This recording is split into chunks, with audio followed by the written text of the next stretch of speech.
Hello everyone, welcome back to Saumya classes. तो बहुत दिनों बाद मैं ये वीडियो बना रही हूँ। आप सभी ने जो है आपकी जो वैकेंसी है DSSB की, जिसके नोटिफिकेशन आपके आ चुके हैं, अब सेपरेट और डिटेल नोटिफिकेशन भी जो है वो आ चुके हैं।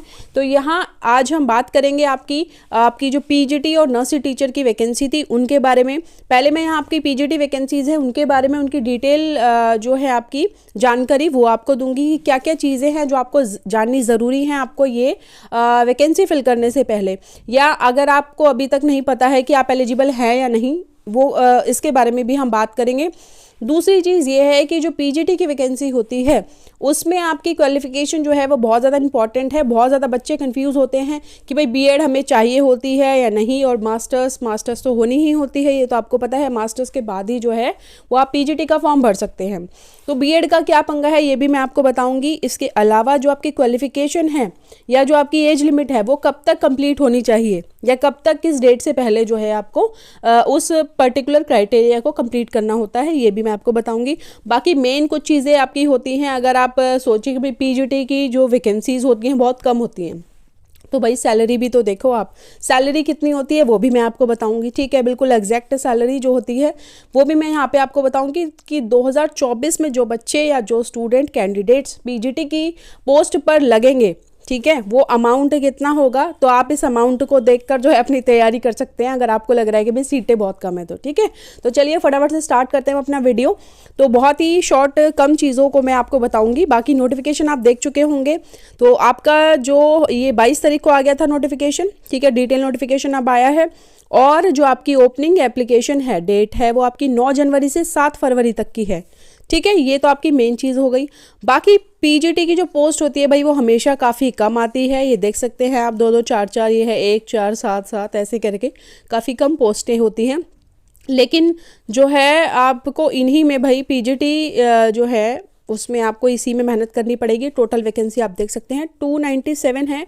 और PWD जो आपके होते हैं, फिजिकल हैंडीकैप जो स्टूडेंट कैंडिडेट आते हैं इसमें, वो आपके 57 है उनकी सीट्स। ठीक है, अब जो लास्ट डेट एप्लीकेशन की है वो आपकी 7/2/2024 है। अब हम कुछ बात करते हैं आपकी सबसे पहले एज लिमिट के बारे में।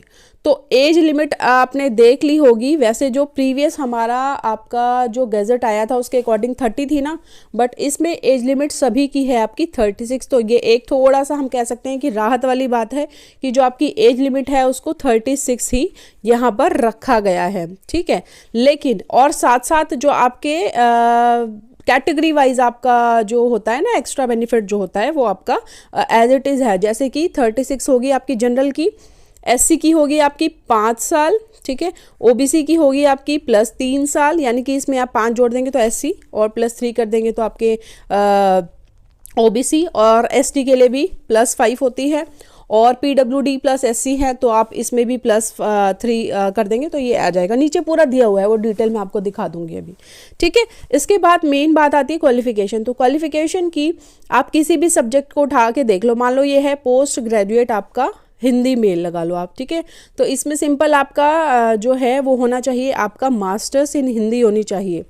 मास्टर्स इन हिंदी होनी चाहिए। जिस भी सब्जेक्ट में आप अप्लाई कर रहे हैं उसमें आपकी मास्टर्स होनी चाहिए। हिंदी में कर रहे हैं हिंदी होनी चाहिए, इंग्लिश में कर रहे हैं मास्टर्स इंग्लिश में होनी चाहिए। ठीक है, मैथ्स में कर रहे हैं तो मैथ्स में होनी चाहिए। सिंपल है ये तो। ठीक है, अब बात आती है B.Ed की। अच्छा, ये जैसे MA आपकी उसी सब्जेक्ट में होनी चाहिए, पर आपकी ग्रेजुएशन किस सब्जेक्ट में है उससे आपको कोई फ़र्क नहीं पड़ता। यानी कि MA आपकी सेम सब्जेक्ट में होनी चाहिए, और आपने ग्रेजुएशन किस सब्जेक्ट में किया हुआ है इससे कोई फ़र्क नहीं पड़ता। मान लीजिए आपने मास्टर्स जो है वो हिंदी में किया हुआ है, लेकिन आपका ग्रेजुएशन जो है वो प्रोग्राम है, BA प्रोग्राम जो होता है वो है, उसमें आपने सारे सब्जेक्ट पढ़े हैं। ठीक है, तो वो चीज़ है। तो मास्टर आपका मेन होना चाहिए मास्टर्स। ठीक, इसके बाद जो मेन पॉइंट मैंने अपनी आपका जो हमारा थंबनेल होता है उसमें मेंशन किया है कि B.Ed वाले बिना B.Ed करे क्या ऐप एलिजिबल होते हैं PGT की पोस्ट को अप्लाई करने के लिए। तो जी हाँ, बिल्कुल जो विदाउट बीएड हैं वो आप इसको जो है आप अप्लाई कर सकते हो। नीचे जब डिटेल आप देखेंगे, इसको पूरा पढ़ेंगे, तो क्या होता है कि जो मास्टर्स की डिग्री के बाद आप एलिजिबल हो जाते हैं इस पोस्ट को। मान लीजिए कि मैंने मास्टर्स किया हुआ है, पोस्ट ग्रेजुएट किया हुआ है हिंदी में, ठीक है, अब मैंने बीएड नहीं किया हुआ, ठीक है, मैंने फॉर्म भर दिया आपका पीजीटी हिंदी फीमेल में मैंने अपना फॉर्म फिल कर दिया और मेरा सिलेक्शन भी हो जाता है, ठीक है। जब मेरा सिलेक्शन हो जाएगा उसके बाद जब मैं ज्वाइन कर लूँगी, ज्वाइन करने के बाद 3 साल के अंदर, 3 साल का मुझे समय दिया जाएगा, 3 साल के अंदर मुझे जो है अपनी बीएड को कंप्लीट करना होगा, ठीक है। 3 साल के अंदर मुझे अपनी बीएड को कंप्लीट करना होगा। तो जो है कि मैं पीजीटी हिंदी जो है वो टीचर बन जाऊंगी या लेक्चरर बन जाऊंगी, ठीक है। तो अगर आपने पहले से किया हुआ है तो वेल एंड गुड है, तो कुछ आपका मतलब कोई दिक्कत है ही नहीं। लेकिन अगर आपने बीएड नहीं किया हुआ और आपने सिर्फ मास्टर्स किया हुआ है तो आपको बाद में सिलेक्शन के बाद 3 साल का समय दिया जाता है। और ये बिल्कुल 100% है, इसमें कुछ भी ऐसा नहीं है कि भाई मैम कहाँ से बता रही है क्या है, नहीं। हमारे स्कूल में ऑलरेडी एक टीचर हैं जिन्होंने अब तक बीएड नहीं करी है और वो विदाउट बीएड लगे, अब उनको 3 साल का समय मिला है आपको बीएड करने के लिए, ठीक है। तो ये चीज़ है, तो बहुत क्लियर है ये चीज़, ठीक है। अब एज की जो मैंने बात करी थी कि सबके लिए 36 है, लेकिन एक पोस्ट है आपकी फिजिकल एजुकेशन की, ठीक है, फिजिकल एजुकेशन की आपकी पोस्ट है। मैं नीचे आपको दिखा देती हूँ कि सबकी आपकी 36 है, लेकिन जो फिजिकल एजुकेशन है आपके उसमें आपकी 30 है, एज है आपकी 30, ठीक है। जो आपके ये आते हैं ना आपके एक्स्ट्रा जो आपके सब्जेक्ट होते हैं, ठीक है, मैं आपको दिखा देती हूँ। अभी कॉमर्स आ गया यहाँ पे और नीचे हम जाएंगे तो आपका आ जाएगा फिज़िकल एजुकेशन। उसमें भी एक अलग चीज़ है, फिज़िकल एजुकेशन की जो डीओई की है आपकी वो तो आपकी 30 ही है, लेकिन अगर आप वही सब्जेक्ट उसमें देखेंगे ना एनडीएमसी में तो उसमें 36 है, ठीक है। तो ये देखो यहाँ पे आ गया फिज़िकल एजुकेशन आपका। फिज़िकल एजुकेशन मेल हो चाहे फीमेल हो, आपकी एज जो है वो यहाँ पर आ जाती है 30, ठीक है। तो यहाँ पे 30 है और सेम सब्जेक्ट की आपकी फ़ीमेल की भी 30 है, ये देखो आप यहाँ पर, ये देखो 30 है, ठीक है। वहीं अगर ये सेम आप एनडीएमसी आपको पता होगा, ठीक है, न्यू दिल्ली म्यूनिसिपल काउंसिल होता है, इसके जो स्कूल होते हैं उसमें आपकी 36 है, ठीक है। तो ये एक चेंज है इस पूरे नोटिफिकेशन में। जो नॉन सब्जेक्ट वैकेंसी होती है या जिन्हें हम मिसलेनियस वैकेंसीज बोलते हैं उसमें एज 30 ही देखी जा रही है। जहाँ तक मुझे लास्ट का ध्यान है ईवीजीसी की जो एक पोस्ट होती है उसकी भी जो एज है आपकी 30 ही है, या कंप्यूटर साइंस की भी 30 पाएगी, ठीक है। तो ये है एक चीज़। इसके बाद सिंपल एग्ज़ाम का अगर एक छोटा सा सिनेरियो हम देखें तो अगर आप बिल्कुल न्यू हो, वैसे तो सब जानते होंगे, लेकिन अगर आप फर्स्ट टाइम इनके लिए अप्लाई कर रहे हो और आपको बिल्कुल भी नहीं पता है तो सिंपल आप यहाँ पे आ जाइए इस पेज पे। 300 मार्क्स का आपका पेपर होता है पीजीटी का, ठीक है। टीजीटी तक होता है 200, पीजीटी जब आप बनने के लिए अप्लाई करते हैं तो 300 नंबर का पेपर होता है, 300 ही प्रश्न आते हैं और 3 घंटे का समय आपको मिलता है, जिसमें कि फर्स्ट 100 जो होते हैं आपके वो सिंपल आपका वही है, reasoning, general awareness, English, Hindi और आपका न्यूमेरिकल एप्टीट्यूड, डेटा इंटरप्रिटेशन, ये होता है, ठीक है। उसके अलावा जो 200 नंबर का होता है वो होता है आपका मेन सब्जेक्ट होता है, ठीक, सिंपल है। और आपका 0.25 की नेगेटिव मार्किंग होती है, ये है आपका सिंपल फंडा आपके एग्ज़ाम का, ठीक। अब बात कर लेते हैं भाई सैलरी की। तो अगर आपको लग रहा है कि सीट्स बहुत कम है, मैं कैसे स्किल प्रिपरेशन करूं और 2-4 सीटें ही हैं, तो आप ये कर सकते हो कि सैलरी देखो आपकी भाई कितनी है, तो आप उस सैलरी को पाने के लिए कितना एफर्ट्स कर सकते हो, ये तो आपको करना ही पड़ेंगे ना।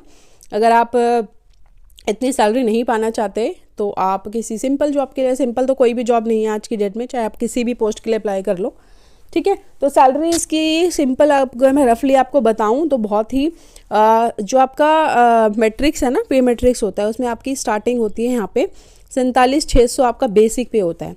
इस बेसिक पे आपको मिलता है आपका डीए, ठीक है, डीए, टीए यानी कि टीपीटी आपका ट्रैवलिंग अलाउंस होता है, ठीक है। इसके अलावा होता है आपका एचआरए यानी कि हाउस रेंट अलाउंस, ठीक है। और होता है आपका एक चीज़ और होती है, हाँ, एचआरए, डीए और टीपीटी, हाँ यही होता है, ठीक है। ये 3 चीज़ें होती हैं और ये आपका बेसिक पे हो गया।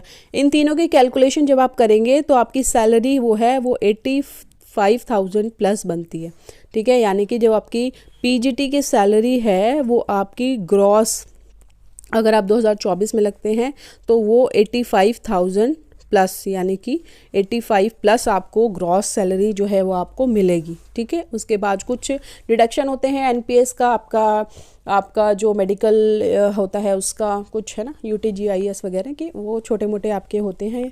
उसके बाद जो है ये आपका ग्रॉस पेमेंट होता है।